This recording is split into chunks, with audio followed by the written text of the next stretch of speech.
विधिमंडळाच्या हिवाळी अधिवेशनाचा आज दुसरा दिवस. शेतकरी कर्जमाफी, तपोवन वृक्षतोडीच्या मुद्द्यावरून विरोधक आक्रमक होण्याची शक्यता. G24 तासनं उघडकीला आणलेलं पुणे जमीन गैरव्यवहार अधिवेशनाच्या दुसऱ्या दिवशी सभागृहात गाजणार. गैरव्यवहारावर श्वेतपत्रिका काढण्याची विरोधकांची मागणी.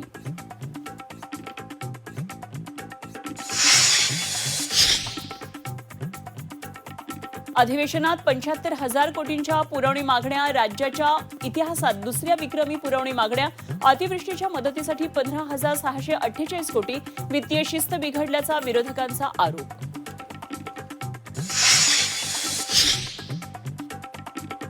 विरोधी पक्षनेतेपदाबाबत मवियाचे नेते विधानसभा अध्यक्ष आणि विधान परिषद सभापतींची भेट घेणार. शिवसेना युबीटीकडून भास्कर जाधव, आदित्य ठाकरेंच्या नावाची चर्चा.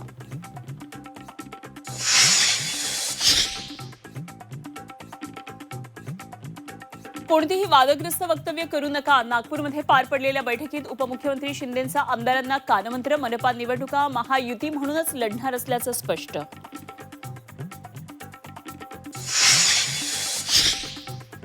शिवसेना युबीटीचे आमदार अंबादास दानवेंचा कॅश बॉम्ब. पैशांच्या गड्ड्यांसह आमदाराचा व्हिडिओ ट्विट. व्हिडिओतील आमदार कोण? अंबादास दानवेंचा सवाल.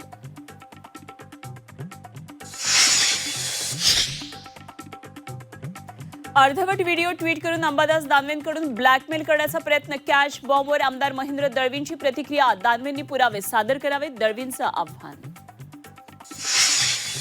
ज्येष्ठ सामाजिक कार्यकर्ते बाबा आढाव यांचं निधन. वयाच्या 95व्या वर्षी घेतला अखेरचा श्वास. श्रमिक आणि सामाजिक चळवळीचा आधारस्तंभ हरपला. महाराष्ट्र थंडीनं गारठला. यवतमाळ, महाबळेश्वरपेक्षा थंड. मराठवाड्यातही पारा 10 अंशांवर. पुढील 2 दिवस थंडीच्या लाटेचा इशारा. जपानच्या समुद्रात 7.6 रिश्टर स्केलचा भूकंप. भूकंपामुळे 10 फूट उंच मोठ्या त्सुनामीचा इशारा.